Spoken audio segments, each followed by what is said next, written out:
장이 끝나도 투자는 끝나지 않는다. 안녕하세요. 어예진의 방과후 목돈연구소 어예진입니다. 1월 26일 월요일, 오늘은 그간 많이 소외됐던 코스닥 지수가 어깨 쭉 편 하루였죠. 코스피 지수 장 초반 5,000포인트 다시 넘기면서 강세 보였다가 외국인과 기관 매도에 약보합 마감하면서 4,949에 거래 마감했고요. 반면에 코스닥 지수가 2021년 이후 약 5년 만에 1,000포인트를 다시 넘기면서 무려 7%가 급등한 1,064포인트 기록했습니다. 이게 닷컴 버블 이후 최고라고 하네요. 지수 급등에 매수 사이드카가 발동하기도 했는데요. 바이오, 배터리, 로봇 등 섹터 불문하고 주가가 크게 뛰었습니다. 자세한 얘기는 오늘 코너에서 살펴보죠. 달러원 환율 오늘 많이 내렸습니다. 엔화 강세 등의 영향으로 25원 급락하면서 올 들어 최저치인 1,440원에 거래 마무리했습니다. 지금 이곳 목동의 기온은 영하 1도입니다. 어예진의 방과후 목돈연구소 시작합니다.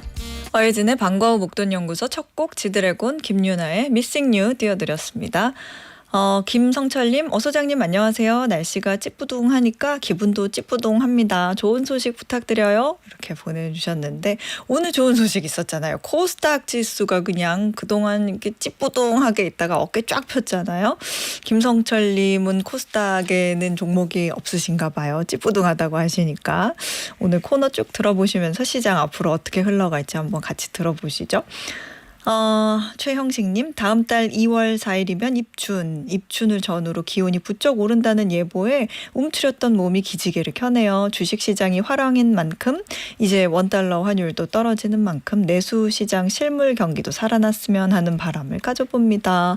와, 최형식님, 이 날씨로 시작을 해서 우리나라 경제까지 이렇게 쭉 흘러가는 이 흐름, 너무 인텔리. 저도 진짜 입춘을 기다리고 있는데 빨리 봄의 기운을 빨리 맞고 싶어요. 여러분도 한번 우리 봄 기다려 보자고요. 겨울은 진짜 봄이 꼭 되잖아요. 6001님께서 문자 보내주셨는데 아내 오늘 생일이라고 귀걸이 선물해 주셨다고 귀걸이 왕관 귀걸이를 한 귀사진 아내분 귀사진을 그냥 딱 보내주셨어요. 와, 근데 귀걸이 정말 예쁘네요. 여왕으로 모시겠다는 그런 의미인가요? 너무 예쁜데 이렇게 생일 선물도 해주시는 6001님 너무 멋있습니다. 아내분 생일 축하드립니다. 자, 월요일부터 금요일까지 오후 4시에 문 여는 SBS 라디오 어예진의 방과후 목돈연구소, 무료로 SBS 라디오 들을 수 있는 어플 고릴라 그리고 유튜브 채널 시교라로 함께 하실 수 있습니다. 소통 원하시는 분들 단문 50원, 장문 100원의 유료 문자 샵 1035, 무료 어플은 고릴라 문자 이용해주세요. 소개도 해드리고 추첨해서 커피 쿠폰 보내드리겠습니다. 오늘 1교시는 시장 읽는 눈을 키우는 마켓 인사이트 만나보고요. 2교시는 방과후 특강 준비했습니다. 오늘은 AI 제대로 활용하는 꿀팁 대방출합니다. 저 어예진이 직접 고른 꼭 알아야 할 뉴스 어뉴스, 오늘도 배달 왔습니다.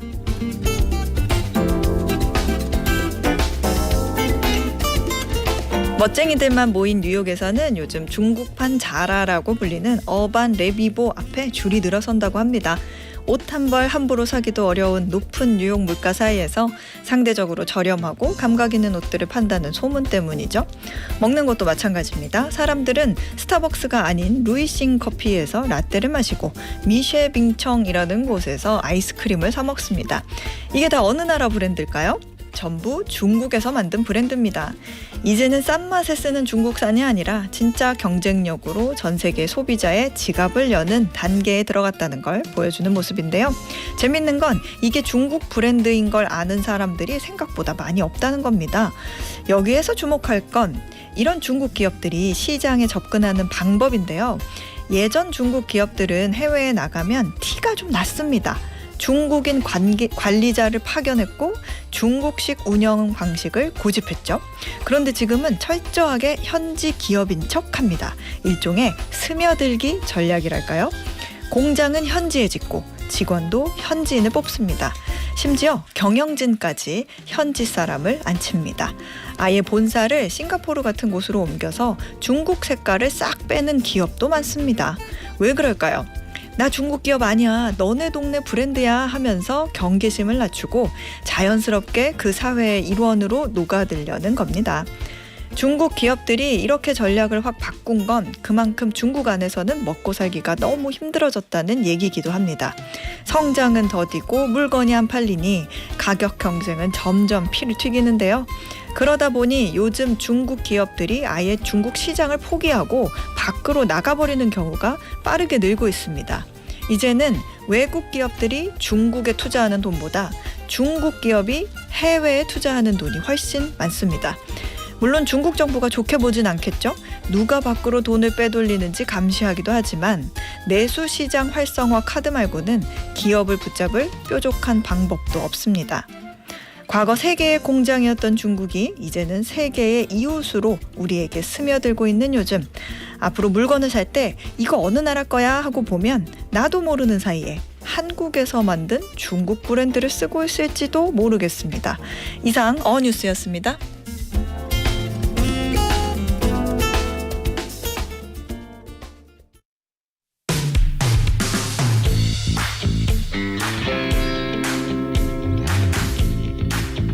시장 읽는 눈을 키우는 마켓인사이트, 오늘은 NH투자증권 리서치본부 김영환 수석연구원과 함께합니다. 어서 오세요. 안녕하세요. 네, 야 오늘 코스피, 코스닥, 코스닥이 정말 날아갔어요. 예. 네, 어떻게 마감했는지 정리해 볼까요? 예, 코스피 지수는 0.81% 하락했고요. 코스닥 지수는 무려 7.09%, 코스닥 150 같은 경우에는 11% 거의 가까이 와. 상승을 했고요. 네, 특히 뭐 코스닥을 위주로 말씀드릴 수밖에 없겠는데 기관이 2조 6천억 정도, 외국인도 4,300억 정도 순매수를 기록을 했습니다. 코스닥에서 2차 전지 그리고 로봇주들이 대표 종목들도 20% 이상 상승을 했고요. 여기에 바이오주 같은 경우도 뭐 큰 종목들이 10% 이상 상승한 종목들이 꽤 많았습니다. 네. 코스피 같은 경우는 수급을 조금 코스닥 쪽으로 빨리다 보니까 개인들만 한 1조 7천억 정도 순매수를 했고요. 기관 외국인은 순매도를 하고, 그리고 삼성전자를 제외하고 대표 종목이라고 할 수 있는 하이닉스나 현대차 종목 같은 경우가 전반적으로 좀 밀리는 모습이었습니다. 그렇군요. 야, 코스닥이 1000포인트 넘어선 게 2021년 4월이었나? 그때 이후로 처음이라고. 예. 지난해는 코스피의 해였던 것 같고, 코스닥은 상대적으로 그 당시엔 좀 뒤처져서 굉장히 좀 안타까웠는데 이제 뭔가 좀 따라가고 있다? 이렇게 생각해도 되는 거예요? 그런 것 같죠. 네. 코스피 같은 경우에는 딱 정부가 약간 대선 후보 당시부터 이미 한 5천 포인트 이런 얘기들을 하기 시작을 했었고, 정권 들어서고 나서는 뭐 코스피 5천 특위 이런 것까지 만들 정도로 전반적으로 코스피에 집중된 부양책을 썼는데, 약간 코스닥 종목들은 좀 시장의 특성상 코스피 지원책이랑은 약간 소외되는 측면들이 있었던 게 사실이었고요. 네. 여기에 이제 정부가 코스닥 3,000선 목표 이런 얘기들을 연초부터 하기 시작을 하니까 조금 본격적으로 코스닥에 특화된 정책들이 나오지 않겠느냐, 이런 기대들이 올라가고 있는 것 같습니다. 그렇군요. 뉴스를 보니까 그 말씀하신 것처럼 그 코스닥 5천 특별위원회가 뭐 이재명 대통령과 오찬을 했는데 뭐 디지털 자산을 활용한 코스닥 3,000선 달성 제안했다, 이런 얘기 봤거든요. 근데 이런 얘기 들리면은 괜히 또 기분 막 기대하게 되고 예. 좀 혼란스러울 수도 있고 오히려. 그런데 시장에서는 코스닥 어떻게 보고 있어요? 좋아지는 것 같아요. 그러니까 정부가 뭔가 방향을 잡은 이상 네. 조금 더 명확하게 이쪽 방향들에 특화된 정책들이 나오지 않겠느냐, 이런 기대를 하는 것 같고요. 그러고 이제 또 한 가지는 이제 정부도 그렇지만 네.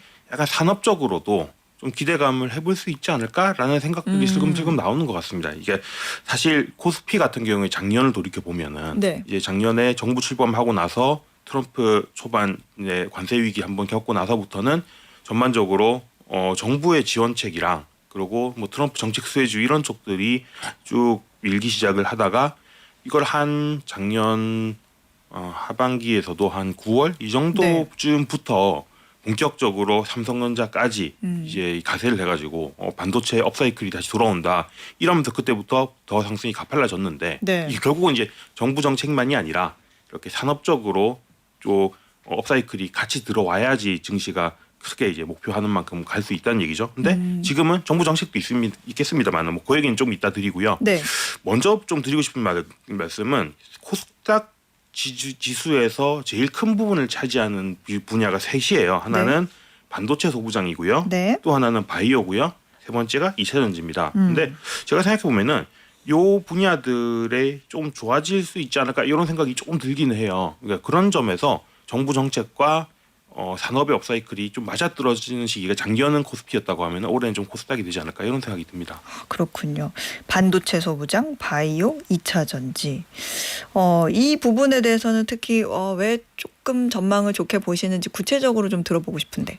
예. 반도체부터 먼저 말씀드리면요. 네. 반도체 칩 가격이 많이 오르고 있다 이런 말씀은 작년부터 뉴스로 많이 접하셨겠지만 네. 최근에는 좀 놀랍게도 휴대폰이나 노트북 사러 가시면 체감하실 수 있습니다. 가격 비싸졌죠. 가격이 많이 비싸졌죠. 그래서 작년에 살 걸 이런 생각 드는 정도인데요. 그러면 이제 삼성전자나 하이닉스 입장에서는 반도체 가격을 비싸게 파는 건 좋지만 물량이 부족해서 이렇게 소비자들한테까지 가격이 전가될 때가 되면은 네. 당연히 수요 측면에서 너무 비싸니까 잘 안 사겠다라고 주춤하는 사람들도 있을 수 있고요. 그렇죠. 그걸 해결하기 위해서는 반도체 생산 라인을 증설하는 게 결국은 올 수밖에 없는데 드디어 그게 왔다라는 거고요. 그러니 작년에는 제품 가격 올라가는데 증설을 안 하니까 삼성전자 하이닉스만 좋았다고 한다면 이제는 드디어 반도체 소부장들도 그 온기를 받을 때가 됐다. 이런 측면에서 좀 좋게 볼 만하다는 생각이 듭니다. 두 번째는 2차 전지인데요. 네. 2차 전지 같은 경우는 뭐 차량용 배터리가 전기차 수요가 완전 좋은 상황이 아니다 보니까 계속 지연 이러면서 주가 흐름도 좋지 못했던 게 사실인데 네. 최근 들어서는 이 차량용 배터리 말고 다른 데도 배터리가 꽤 많이 필요하겠다 이런 생각이 들고 있습니다. 미국에서 AI 데이터 센터 때문에 전력이 부족하다 이런 얘기들은 많이 들으셨을 그렇죠. 텐데 이게 이제 전력 생산량은 늘려야 되는 것도 있지만 한번 생산한 전기를 잘 쓸데없이 낭비하지 않고 잘 저장했다가 제때제때 꺼내 쓰는 이 전기력의 효율화도 중요한데 매우 중요하죠. 그것 때문에 이제 ESS라고 불리는 큰 전력 배터리들이 미국에서 수요가 굉장히 빠르게 늘고 있어요. 그러면 한국에서도 이 북미 쪽 배터리 설치량이 늘고 있기도 하고 한국 기업들이 또 북미에서 또 증설을 하려는 계획들도 있고 네. 이런 상황이기 때문에 여기에 온기를 받을 수도 있고요. 또 한 가지 생각해 보면은 최근에 굉장히 핫한 이슈로 로봇이었지 않습니까? 네네. 사실 로봇도 생산량을 늘리려고 하면은 거기 들어가야 되는 결국은 전기 배터리라는 거죠. 그래서 이 로봇과 그리고 ESS 이 양쪽 측면에서 2차 전지는 좋아질 수 있는데 주가는 이 자동차 배터리 때문에 오르지 않았다. 그러면 조금 주목해 볼 만한 시절이 다가오는 거 아닌가 이런 생각이 듭니다. 바이오에 대해서는 뭐 짧게만 말씀드리면 사실은 앞에 두 분야들을 저는 지금으로서는 더 좋게 보고 있고요. 네. 바이오는 매년 1월 달에 JP모건 헬스케어 컨퍼런스라는 연례 행사가 있고 네. 그 전에 주가가 올라갔다가 그 뒤에 떨어지는 게 일반적인 패턴이긴 해요. 그러면 이게 한 해 농사가 그걸로 끝이냐 그렇진 않고 5월 달에 또 아스코 그러니까 이 미국의 임상종양학회라고 네. 또 연내에 가장 중요한 학회가 있습니다. 그래서 그거를 또 앞당겨서 한 3월, 4월 정도부터는 그 주가들이 또 반영을 하기 시작하는 시점이 있으니까 바이오는 기회가 남아 있는데 시간은 조금은 기다려야 될 것 같고 반도체나 2차 전지가 지금 밀어줄 수 있는 좀 시기 아닌가 이런 생각이 드네요. 그렇군요. 반도체 소부장 그리고 2차 전지 좋게 본다 이렇게 말씀하셨는데 근데 코스피 시장에서 봤을 때 반도체 로봇 좋았지만 그 아까 말씀하시려던 거 정부 정책도 증시 부양 역할 제대로 했었잖아요. 근데 코스닥 시장은 사실 상대적으로 받지 못했었던 것 같아요. 그 온기를 왜 그랬을까요?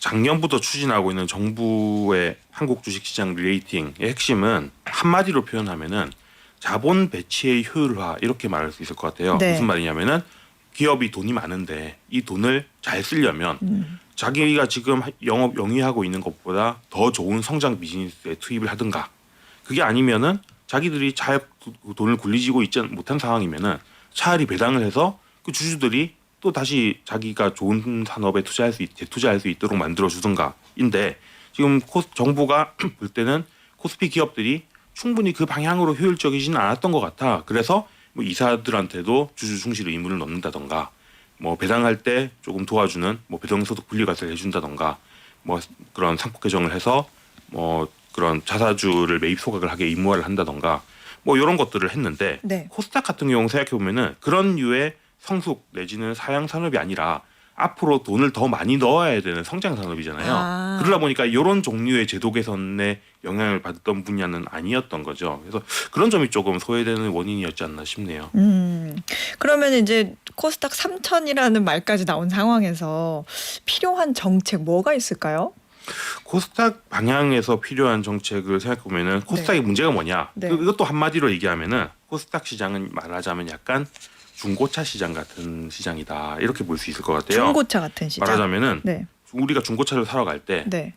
보면은 딜러가 이 차 너무 좋아요, 싸고 좋아요 이러면 네. 우리는 먼저 드는 생각이 나는 잘 모르고 너는 잘 아는데 그렇죠. 싸고 좋은 걸 나한테 굳이 팔 이유가 있겠냐? 어. 그러니 딱 보면 웬만큼 좀 비싼 차는 잘 안 살려고 하는 그런 거가 생기는 거죠. 뭔가 정보의 비대칭이 예, 있다고 생각하는 그렇죠. 거죠. 정보의 비대칭 때문에 네.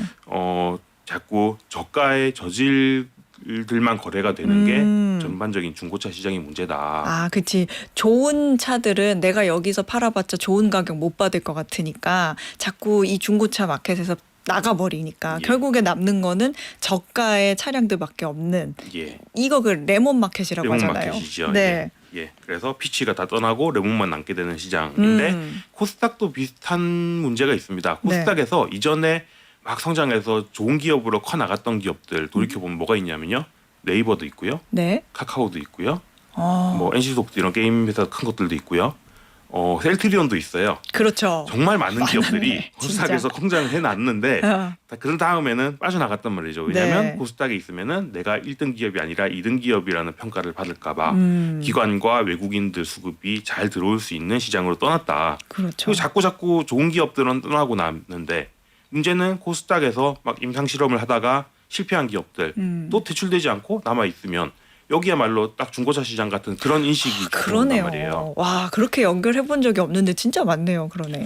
그러면 이 문제를 해결하는 게 정부의 과제가 될 텐데 네. 하나는 정보를 투명하게 만들어줘서 정보 비대칭이 없다라고 느끼게 만들어줘야 될 거고요.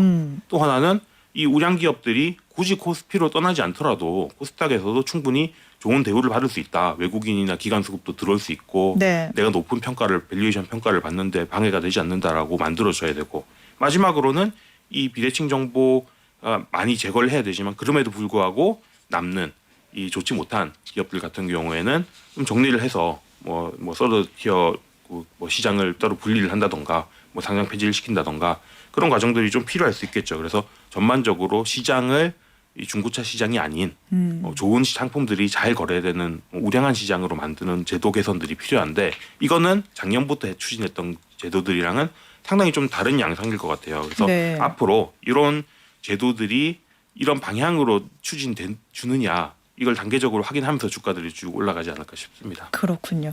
오늘 사실 저는 개인적으로 시장 전반으로 봤을 때 굉장히 장중에 재밌었던 뉴스가 뭐였냐면 그 금융투자협회 교육 사이트 예. 마비됐다는 예. 기사 보셨어요? 예. 금융투자협회 그 교육 사이트가 있는데 거기가 거의 다운이 될 정도로 마비가 됐어요. 근데 그 이유가 뭐냐 하고 봤더니 코스닥이 이제 급격하게 오르니까 이제 레버리지에 투자하려는 그런 이제 분들이 이제 거의 이제 지수 변동률 2배 이상 이렇게 먹는 그런 코스닥 레버리지 ETF 이런 거 투자하려는 분들이 그거 투자하려면 이제 필수 조건이 교육 이수를 1시간을 받아야 되는데 그거를 이제 수료 번호를 받아야 되잖아요. 1시간 빨리 듣고. 그러니까 다 몰린 거죠. 그래서 사이트가 다운이 됐더라. 그래서 저도 그거 보면서 야, 이 정도라고? 계속 레버리지로 이렇게 투자하려는 수요가 있다는 거는 앞으로 조금 더 갈 거라고 확신을 하는 사람들이 이렇게 많다는 건가? 이런 생각도 좀 들기는 하더라고요. 그게 맞는 말씀입니다. 과열이기도 한 것 같고 또 사실. 한편 저는 좀 드는 생각이 올라가는 과정 자체는 이제 뭐 과열이라고까지 말하고 싶지는 않은데 네. 사실 많이 올라왔다고 하지만 여전히 작년에 코스피 오른 거랑 코스닥 오른 걸 비교하면 많이 네. 뒤처져 있는 게 사실이고요. 다만 좀 드는 생각은 그렇게 개인들 위주로 수급이 얕다 보니까 올라갈 때 훅 올라가는 속도도 너무 빠르고 그리고 거기에 레버리지도 많이 쓰여 있고 이런 시장이 아직 좀 미성숙한 시장이라는 오히려 반대 증거가 아닌가. 그래서 좀 더 성숙해서 코스피 같아지면 이런 얘기들도 뉴스들도 많이 줄어들지 않겠느냐라는 생각이 듭니다. 그렇군요. 오늘 보니까 이제 코스닥이 좋다 이런 얘기 주로 하다 보니까 이제 코스피에서 그러면 코스닥으로 좀 갈아타는 게 좋을까 이런 생각하시는 분들도 있을 것 같거든요. 어떻게 생각하세요? 다는 아니고 네. 반절 정도는 그래도 되지 않을까 싶어요. 일단 뭐 정책적으로 코스피는 나올 만큼 꽤 많은 것들이 나왔고 끝나는 건 아니지만요. 네. 코스닥은 이제 시작하는 거니까 주가가 올라갈 수 있는 여력도 더 크고요. 그리고 뭐 코스피 대표 종목 삼성전자를 중심으로 말씀드리면은 작년 하반기 이후에 삼성전자 주가가 3배가 됐습니다. 네. 5만 원대에서 15만 원까지 올라왔으니까요. 이 정도면은 사실 과거의 슈퍼사이클 당시에 상승분 시대를 낸 거거든요. 그래서 약간은 조금 코스피는 많이 올라왔고 코스닥은 상대적으로 굉장히 덜 올라갔는데 정책들이 본격적으로 나오기 시작한다면 네. 그리고 여기서도 분명히 기업들의 미래가 없는 게 아니라 좋아질 여력들이 있는 기업들이 많이 포진해 있다 이런 걸 생각하면은 코스닥으로 일정 자금 정도는 좀 배분을 옮겨놓는 것들도 필요하겠다는 생각이 드네요. 네. 지금까지 NH투자증권 리서치본부 김영환 수석연구원이었습니다. 고맙습니다. 감사합니다. 네, 저희는 엠플라잉의 옥탑방 듣고 2교시로 돌아올게요. 매주 월요일부터 금요일 오후 4시부터 5시까지 경제에 관한 모든 것을 충전하는 시간입니다. SBS 라디오 어예진의 방과후 목돈연구소와 함께하고 계십니다. 일부에 아내 생일이신 분 이제 귀걸이 선물하셨다는 문자 사연 소개해드렸는데 많은 남편분들과 아내분들이 문자를 주셨어요. 김진우님 큰일 났다. 다음 달에 집사람 생일인데 귀걸이 선물하신 분 때문에 이거 듣고 있는 집사람 잔뜩 기대하게 생겼네. 어쩔까요? 어쩌긴요. 선물하셔야죠. 어떡해요. 예. 딱 걸렸네. 김수현님 2월 3일 생일인데 우리 남편에게 어방목 다시 듣기 틀어줘야겠어요. 귀걸이 선물 받을 수 있겠지요? 요즘에 금값이 올랐는데 제가 또 괜한 얘기를 한 게 아닌가 싶기도 하지만 그게 꼭 뭐 금이어야 되지도 않고요. 그냥 뭐든 선물 꼭 귀걸이 아니어도 선물하는 거 어떨까 싶은데 저는 개인적으로 선물보다는 편지 좋아해요. 진심이 담긴 편지. 선물은 뭐 다를 수도 있고 다 먹을 수도 있고 뭐 그럴 수도 있지만 편지는 계속 마음에 남잖아요. 계속 생각하게 되고 뭔가 김진우님 그다음에 김수현님 남편분도 뭔가 애정이 좀 식었다 싶을 때 그 편지 꺼내보면서 다시 충전할 수 있거든요. 그러니까 편지 괜찮을 것 같아요. 네. 3535님 오늘 제 생일을 맞아서 어머니께 감사를 보냅니다. 와 멋진 사연 도착했네요. 어머니 오늘 저의 가장 소중한 날을 만들어주셔서 감사합니다. 세상에서 어머니를 만난 게 제 인생 최고의 행운입니다. 항상 든든한 내 편이 되어줘서 고마워요. 오늘 퇴근하고 저랑 맛있는 거 같이 먹으러 가요 라고 보내주셨어요. 제가 다 울컥해요. 어머니를 만난 게 3535님의 인생 최고의 행운이라고. 야 어머님 자녀분 너무 잘 키우셨습니다. 3535님 생일 정말 축하드리고요. 어머니와 함께 즐겁고 행복한 저녁 맞이하세요. 자 오늘의 퀴즈 풀고 2교시로 넘어가 보겠습니다. 우리나라 주식시장의 이 지수가 오늘 1000포인트를 돌파했습니다. 이 지수가 장중 1000선을 넘어선 건 2022년 1월 6일 이후 약 4년 만인데요. 최근 정부가 코스피에 이어 이 지수의 3000포인트 달성을 목표로 내세우면서 시장 전반의 기대감이 반영돼 상승 흐름을 타고 있다는 분석이 나옵니다. 퀴즈입니다. 한국거래소가 운영하는 주식시장 가운데 하나로 IT, 바이오, 콘텐츠 등 성장산업 중심 기업들이 상장돼 있고 미국의 나스닥을 모델로 만들어진 이 시장은 무엇일까요? 보기 있습니다. 1번 니케이, 2번 코스닥, 3번 항생. 정답 아시는 분들은 단문 50원, 장문 100원의 유료 문자 샵 1035나 무료 어플 고릴라로 보내주세요. 당첨되신 분들 중에 추첨해서 편의점 상품권 보내드립니다.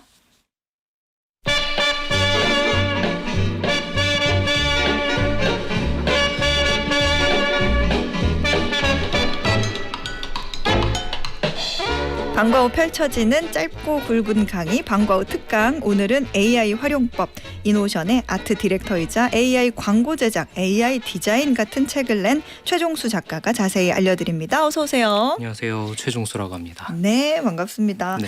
먼저 이 종합 광고 대행사 아주 큰 회사죠. 여기서 아트 디렉터로 일을 하고 계시는데 네. 아트 디렉터 하면은 구체적으로 어떤 일을 하는 분이에요? 좀 간략하게 설명을 드리면 네. 클라이언트가 어떤 뭔가 문제를 주면 네. 그것들을 해결하는 역할을 광고 대행사에서 하는데 네. 기획팀이 전략을 짠다라고 하면 네. 그 전략을 소비자에게 전달하기 위한 일을 크리에이티브 부문에서 하는데 그 중에서 아트 디렉터는 비주얼과 관련된 모든 부분에 대해서 디렉팅을 한다고 봐주시면 될 것 같아요. 네. 뭐 TV 광고나 뭐 인쇄 광고 음. 아니면 오프라인에서 하는 팝업이라든지 그 전반적인 컨셉을 일관성 있게 하기 위해서 디렉팅하는 역할을 한다고 봐주시면 될 것 같습니다. 보통 그러면 TV 광고다 하면은 뭐 콘티 같은 것도 다 짜는 그런 역할도 하나요? 저희가 사실 신경 써야 되는 부분이 되게 많아서 네. 직접 콘티를 내부에서 그리지는 않고 네. 그리는 부분도 있지만 대부분의 일들은 이제 전문가분들에게 발주를 줘서 저희가 그걸 디렉팅하는 역할을 하죠. 근데 내부에서 회의를 하거나 할 때는 콘티를 다 직접 그리기도 합니다. 그렇군요. 저도 사실 이제 광고를 공부했던 광고학도기도 해서 너무 반가운데 요즘에 보면 굉장히 많은 플랫폼들에서 AI를 통해서 광고를 만들어주는 이런 일들 서비스 굉장히 많이 하기 시작했더라고요. 그래서 광고 시장도 AI의 뭔가 직격탄이라고 해야 될까? 아니면 오히려 도움을 받는다고 해야 될까? 네. 양면이 다 있는 것 같은데 AI의 등장으로 정말 많은 영향 받았을 것 같거든요. 근데 실제로 얼마 전부터 일반인 뭐 출연자도 AI로 만든 영상이 대체하는 광고 종종 보이고 아예 사람을 만들어주기도 하고 말을 대신해주기도 하고 야 어떻게 얼마나 AI를 지금 광고 분야에서 활용하고 있다고 생각하면 돼요? 이전보다는 훨씬 많이 쓰고 있다라고 봐주시면 될 것 같은데 네. 좋은 부분도 있고 안 좋은 부분도 있는 것 같아요. 네. 그러니까 기본적으로 AI가 쉽게 구현해줄 수 있는 일자리나 건들은 확실히 많이 줄고 있는 것 같고 그것들을 최대한 인하우스에서 소화하는 비율이 되게 높아진 것 같아요. 예전에는 콘티를 저희가 이렇게 간단하게 그려서 콘티 라이터에게 맡겼다라고 하면 네. 요즘은 그냥 이미지 프롬프트로 다 만들 수가 있으니까 같은 시간에 더 높은 퀄리티를 안에서 할 수 있으니까 그런 점들이 좀 있고 네. 그 다음에 클라이언트 입장에서는 효율화, 비용이 좀 절약되는 부분이 있다 보니까 예전에는 그 정해진 예산에서 할 수 있는 것들이 많이 없었는데 네네. 최근에는 뭐 TBCF에서 조금 돈을 아껴서 다른 부분에 조금 더 소비자와의 접점을 늘린다든지 그리고 그거에서도 AI를 활용해서 뭐 SNS 컨텐츠나 그런 것들은 좀 쉽게 만들 수 있다 보니까 좀 활용의 범위는 넓어진 것 같다라고 생각이 들고 그 다음에 저는 좀 능력 있는 아티스트 친구들이 이 업계에 좀 진입하는 것도 상대적으로 쉬워졌다라고 생각을 하고 있습니다. 오히려 네, 자기 실력만 있으면 네. 뭐 장비나 이런 비싼 돈이 없더라도 기회가 생기는 시대가 되어서 그래요. 네, 그렇게 봤을 때는 좋은 점이 저는 조금 더 많다라고 생각을 하고 있습니다. 그렇군요. 그래서 최종수 작가님이 관련 책도 좀 내신 것 같은데 AI 요거 오늘 어떻게 해야 좀 잘 활용할 수 있을까라는 얘기 우리 해볼 거잖아요. 네. 요거 간단하게 먼저 이제 시작해 보죠.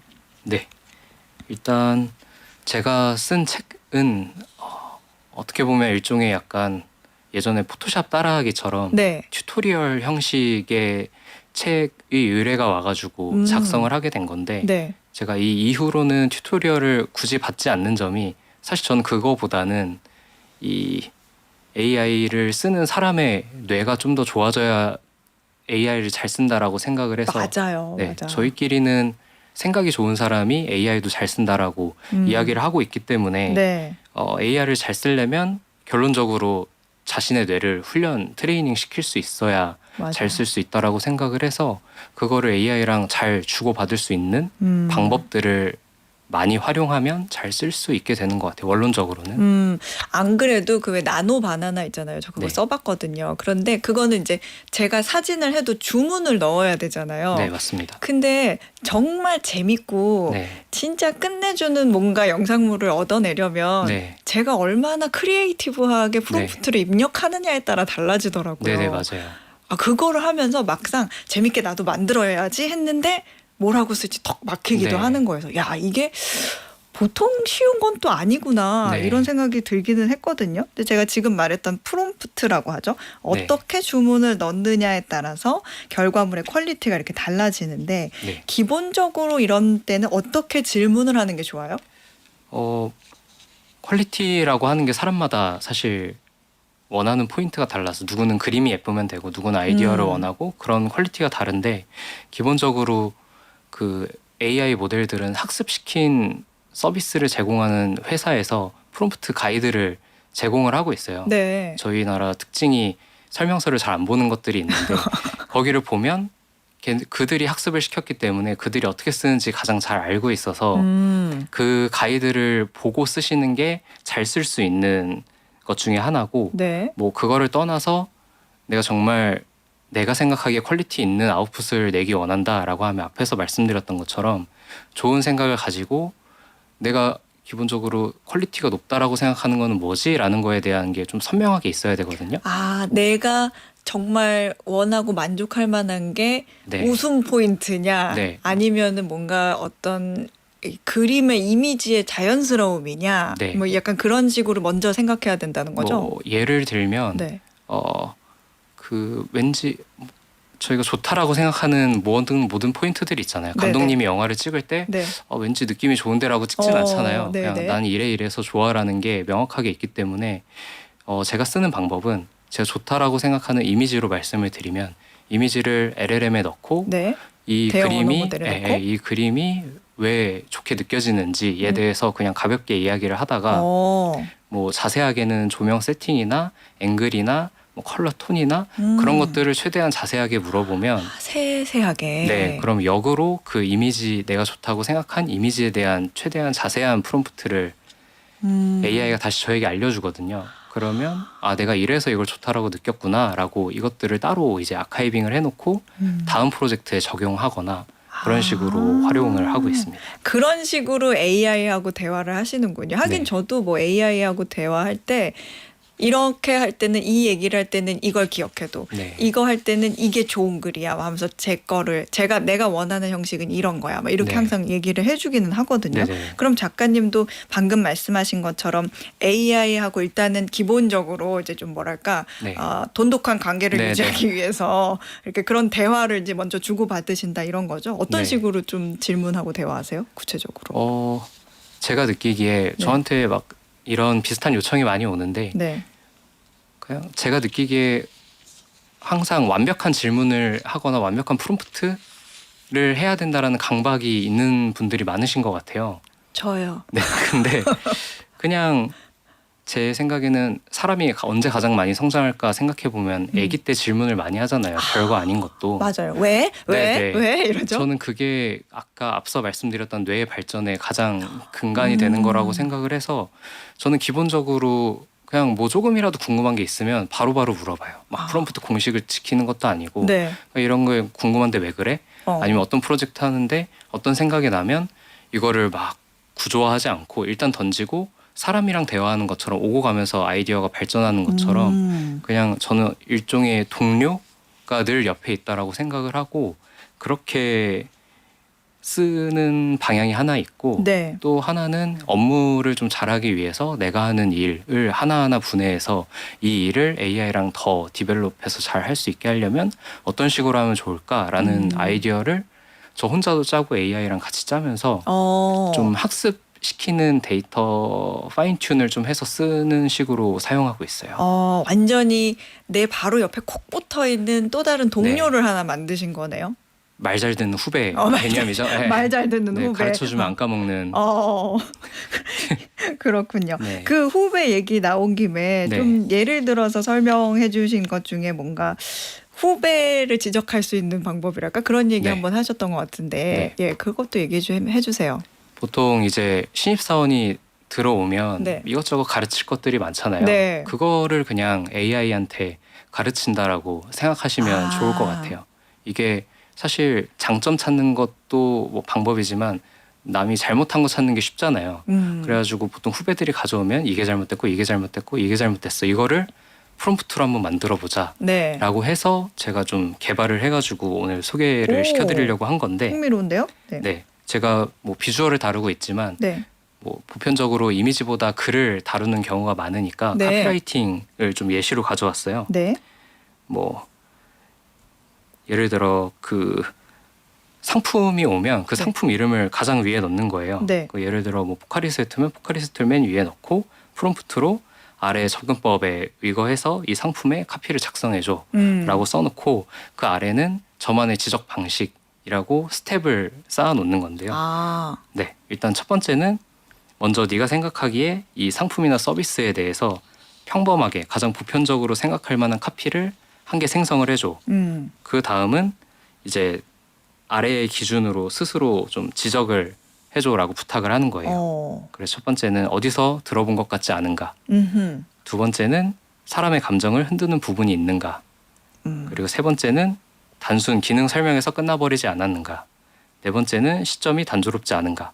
이렇게 저만의 지적 포인트를 놔두고 그 다음에 위에 지적 방식을 바탕으로 5단계로 검토를 통해서 카피를 작성해줘라고 하면 실제로 꽤 괜찮은 것들이 많이 나옵니다. 그러네요. 정말 사람하고도 똑같네요. 이렇게 네. 저도 지금 그 광고의 카피를 어떻게 할까 머릿속으로 생각을 했거든요. 네. 카피를 생각했을 때 작가님이 이 지적한 요거 어디서 들어본 것 같지 않은가 네. 했을 때 아, 안 되겠다. 네, 네. 뭐 하지 않는 감정을 흔드는 부분이 있지 않은가? 아, 이것도 안 되겠다. 네.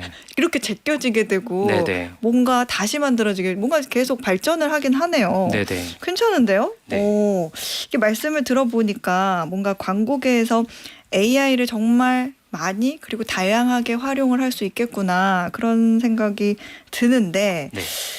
이 광고를 하나 만든다라고 했을 때 그 작업의 몇 % 정도를 AI의 도움을 받고 있는 것 같으세요? 수치로 보면 저는 300% 이상은 받고 있다라고 300% 생각을 해요. 이상? 네. 오, 어떤 면에서 그렇게 느끼세요? 좀 웃긴 에피소드가 있었는데 네. 저희 회사에 잠깐 인터넷이 정전이 된 적이 있어요. 네. 그랬더니 아트 디렉터들이 다 탄식을 지으면서 네. 어떻게 해야 되냐 막 어. 난리가 날 정도로 비주얼 관련해서 생산하거나 네. 아이디어를 짜거나 뭐 카피를 쓰거나 음. 모든 분야의 AI가 다 적용이 되고 있고 네. 그 다음에 예전에 예를 들어 뭐 그림 하나 만드는 거를 예전에는 실장님에게 네. 이런 식으로 만들어주세요 하고 한 3일을 기다려야 돼요. 네. 3일을 기다리고 이미지를 받으면 당연히 마음에 안 들게 오죠. 네. 그럼 또 이걸 왔다 갔다 하다 보면 시간이 또 가고. 한 장을 만들려면 한 달이 걸리기도 하거든요. 그렇죠. 근데 AI로 하면 이게 한 1시간이면 뭐 몇 개를 만들어내니까 그런 거 안에서 생산성이 확실히 좋아진 부분이 있습니다. 근데 또 그런 거 하시다 보면 한숨을 탁 쉬는 그런 부분에서 느꼈듯이 AI 때문에 좀 취약한 부분 그런 것도 잘 아실 것 같은데요. 네, 그 AI는 제가 느끼기에 부족한 부분들이 확실히 있기는 한데 그걸 사람이 어떻게 채워줄 수 있는지가 포인트인 것 같아요. 네. 첫 번째는 다양한 것 중에 보편적인 정답을 찾는 기능이 있기 때문에 이거에서 벗어나야 되는 광고의 특성상 그런 것들을 좀 만져줘야 되는 것들이 있고 그 다음에 AI 뭐 대화해 보시면 알겠지만 그 친구들이 좀 기본적으로 밝은 스탠스를 가지고 있어요. 네, 그러니까 좀 긍정적이고 네. 좋은 말만 하려고 하는 게 있는데 뭐 카피나 인생에 있어서 좀 어둡거나 무겁거나 인생의 무게 이런 것들도 카피가 되는 경우들이 많은데 그렇죠. 네, 근데 그런 부분에 대해서는 이 친구들이 이해가 부족하기 때문에 이것들을 어떻게 적용할 수 있을지에 대한 것들도 좀 연구를 하고 테스트를 해보고 있습니다. 그렇군요. 인생의 무게, 경험, 네. 그다음에 뭔가 그 감정을 터칭하는 그런 게 네, 네. 조금 약하기도 하죠.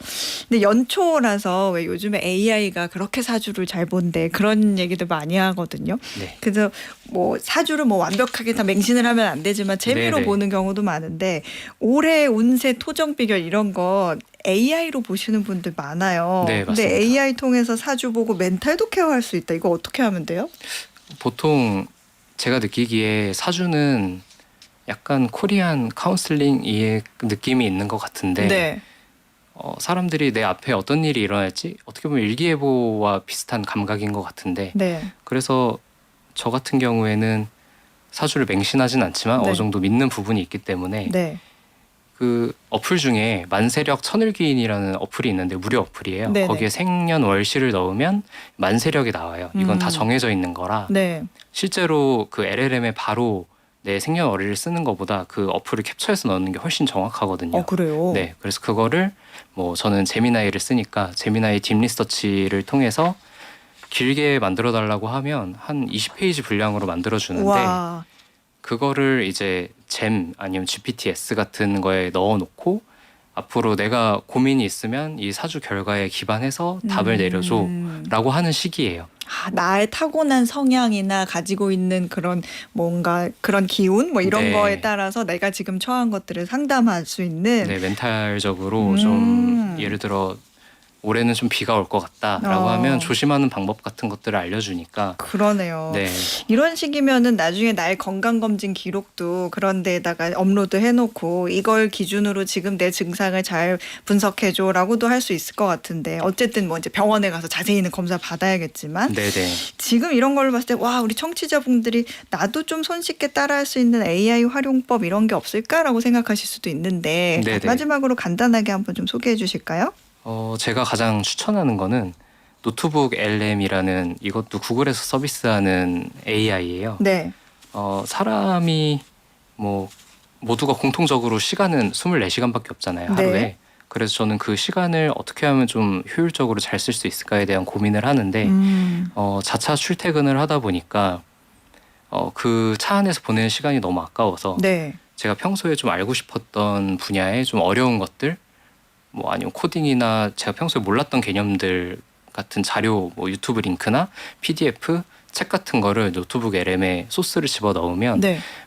여러 기능이 있는데 그중에 제일 앞쪽에 있는 AI 오버뷰라는 기능이 있어요. AI 오버뷰. 네. 네, 그걸 누르면 두 명의 팟캐스트가 만들어져요. 두 명이 주고받는 대화로 어머나. 15분 분량의 팟캐스트가 완성이 되는데 와. 네, 좋은 점이 초등학생도 이해하기 쉬울 정도로 개념을 쉽게 이야기를 해주고 외국어도 다 번역을 해서 한국어로 팟캐스트 형식으로 바꿀 수가 있습니다. 와, 이거 저도 한번 써봐야겠는데요. 네, 노트북 LM. 네, 이런 거 한번 다운받아서 오가는 와중에 근데 이제 4시에서 5시는 어박목을 일단 들으셔야 네네, 되니까 그래야죠. 그죠? 네, 네. 그 외의 시간에 네네. 이런 거 한번 이용해 보시면 좋을 것 같네요.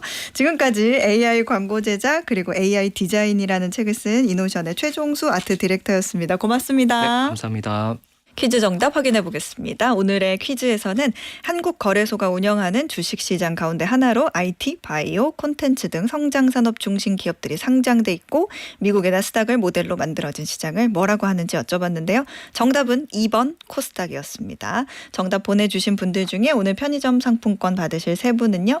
오늘 방송에서 계속 언급돼서 바로 할 수 있었어요 라고 보내주신 김규희님 그리고 9974님 그리고 오늘 첫 출근하는 우리 아들 태가 엄마가 응원할게 성실하게 잘 다니길이라고 응원까지 같이 보내주신 황정현님까지 이렇게 3분께 편의점 상품권 보내드리겠습니다. 어예진의 방과 후 목돈연구소 오늘은요 룰라의 무빙과 함께 저는 물러가겠습니다. 내일도 세상 돌아가는 소식 투자의 기본기 알고 싶다면 오후 4시 어예진의 방과 후 목돈연구소로 놀러오세요.